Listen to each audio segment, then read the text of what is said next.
If there was one thing that Lenny Loud loved about going back to school, it was showing off her new clothes to her peers. Every year, Lenny spent the weekend before the first day on a marathon shopping spree at the mall, picking out the cutest dresses and accessories that she could find while compiling them into a click, fashionable, eye-catching back-to-school resemblance. Such the year case this year, when she strutted to her home room, checked at her teal dress and matching skirt that came dangerously close to breaking the school's dress code, along with a pair of white, velvety heels that made a sharp, progressive clicking noises when they struck the tiles on the floor. On top of that, she had just received a haircut the day before, the one that shortened her bangs and opened up her face. The barber put it so there was no way her classmates wouldn't notice anything at least different about her. "So guys, what do you think of my back-to-school outfit?" asked Lenny, strutting in front of the class. "Pretty hot, right?" Lenny's big smile shining started to dim a little when she heard the response in lieu of the glowing, enthusiastic compliments that she expected. She heard a few muffled giggles scattered around for the rows. "Oh, sure, Lenny," one boy said, choking back a choke. "You look great." Lenny then cast him a wary look. "Okay," she said. Her smile was now but completely gone. "Oh, don't mind him," said the girl next to him. "He's just being close-minded. I think your outfit's fine. Really, retro." Lenny eyed her confusedly. "What are you talking about? It's just a regular—" "Oh my God!" Lenny looked down to her horror and saw that both her cows were enveloped around two fuzzy teal leg warmers. The muffled giggles around the class erupted into full, unbridled gaw-hoffs. "What?"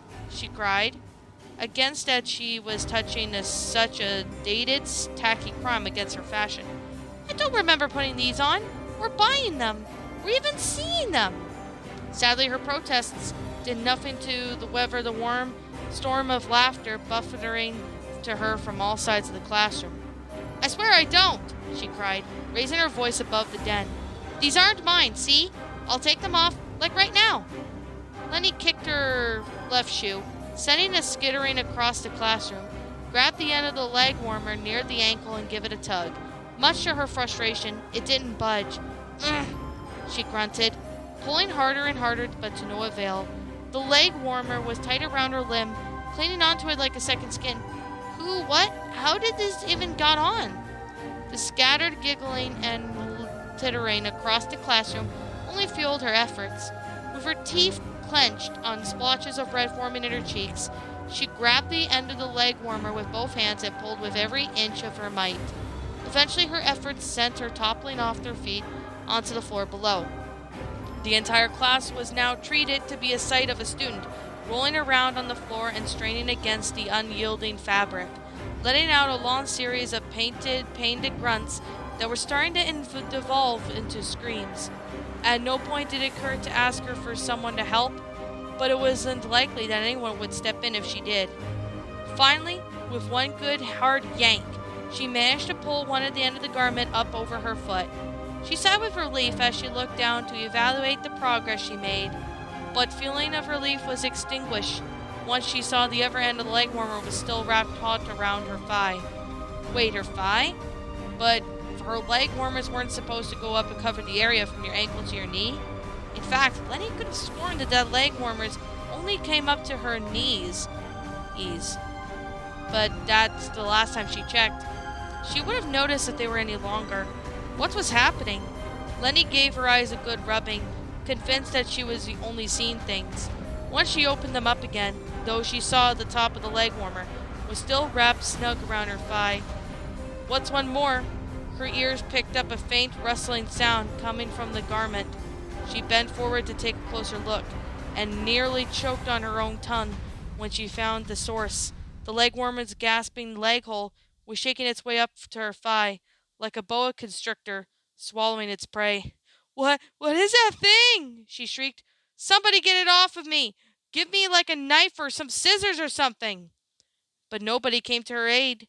Before she knew it, both of her leg warmers were wrapped tightly around her entire limbs, from the upper thigh to toe, and worse, they were getting tighter, and the garments that were already too small for her were starting to shrink around her legs. putting them in a deathly grip. Lenny could do little but scream, flail her legs about, and bang her fists on the floor as the pain made it impossible for her to stand back up. "Why isn't anyone doing anything?" she shouted. The leg warmers continued to put on a squeeze on her poor legs. Eventually, the compressive force proved to be too great for her legs to resist, and they gave in. A sickening crunch was heard, along with the stomach-churning gurgling noises comparable to the sound of a truck running through mud. Lenny howled in agony as she felt her quadriceps and calves get crushed, flattened and juiced. What were once a pair of thick, healthy, strong legs were now being reduced to a withered pair of husks that couldn't support the height of a toddler, much less a teenage girl. It was at that point the teacher, who had been silent since she entered the classroom, finally decided to stand up and address the other students. "Class," he said, "it is now feeding time." Before Lenny could even ask for whom, the teacher spun around to face her, looking down at her with now helpless girl with a maniacal grin, fire in his eyes. He let his jaw drop open, and out came the depths from his throat was 4 hairy, grotesque spiders.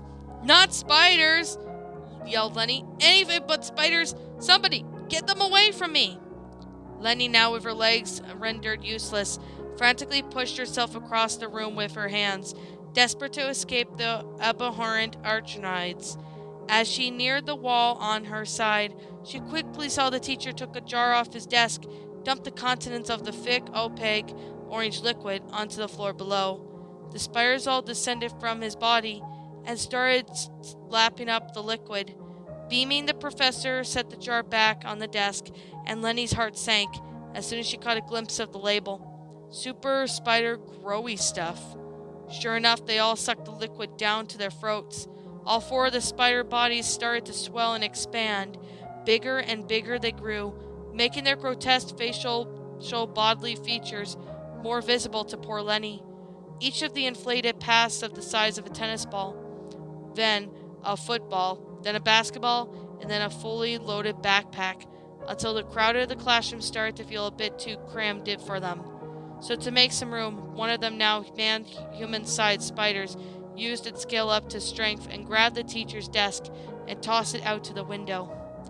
And just when Lenny thought her situation couldn't get any worse, that same spider turned already its beady eyes, all 8 of them, towards her.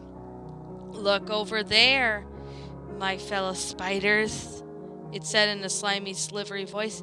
"It's a helpless girl, human. What should we do with her?" With her overtaxed heart working double time, Lenny then scrambled away from the spiders, only to find her path impeded onto the wall. She then curled up into a ball and whimpered as the 4 enormous spiders closed in on her. Lenny couldn't decide what she had found more repulsive, the thick, coarse air coating through each of their spiny legs, or the stench of the insect carcasses emanating from each other's mouths. Or those eyes. Dear Lord, those eyes! As far as Lenny was concerned, 8 was far more than any creature needed, and the 32 total she saw resting upon her didn't even have pupils or irises or anything, just black, hollow, featureless voids. "Or perhaps we should enslave her," said the first spider. "Or eat her," said the second spider. "Or enslave her and then eat her," said the third one. "Or eat her and then enslave her," said the fourth spider, prompting to the other 3 to cast a peculiar look in its direction. "Okay, the last one didn't really make sense," admitted the fourth one.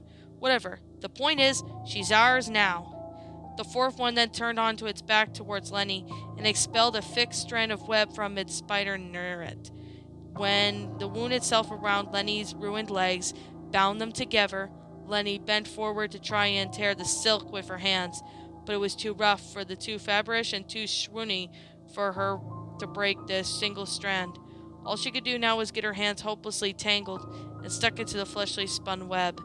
The fourth spider, whose web was still attached to the spinneret, skittered out of the classroom, dragging now its immobilized Lenny out of the room and into the hall. "Help me!" Lenny screamed. "Don't let the spider take me away!" But Lenny received no response, aside from the cackling of the spider that dragging her. Scream louder, human. It wheats my appetite." But Lenny wasn't typically inclined to heed a spider's request. but in her position, screaming was all she could do.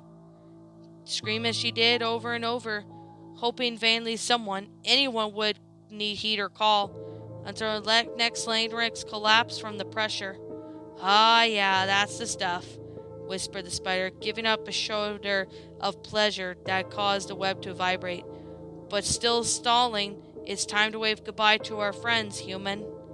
It was when that spider reached its destination to the end of the hall, to the janitor's closet, which happened to be open. Lenny, hopelessly ensnarled and too hoarse to even speak, even gave the word. She knew one last glance before it faded to blackness. The sound of the closet door slamming behind her was the last thing she heard before she woke up.